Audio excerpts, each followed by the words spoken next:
Uran, en meget farlig, men interessant materiale.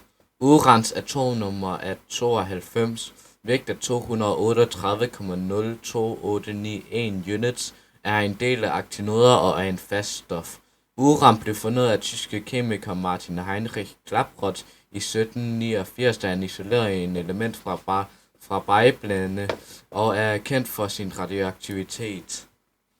Uran er speciel for sin vigtighed i hvordan fanden siger man det her?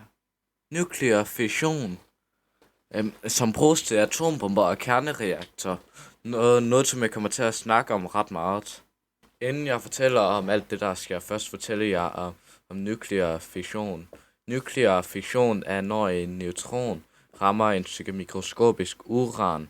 Uran springes ud til flere neutroner, og noget, som ikke er vigtigt. Dem neutroner rammer så flere uran, og sådan fortsættes det, indtil det laver så meget energi, at en eksplosion sker.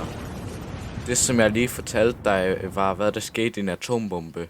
Det samme sker i en kernereaktor, bare at de bruger nogle rødder til at fange neutronerne og lave et kontrolleret reaktion.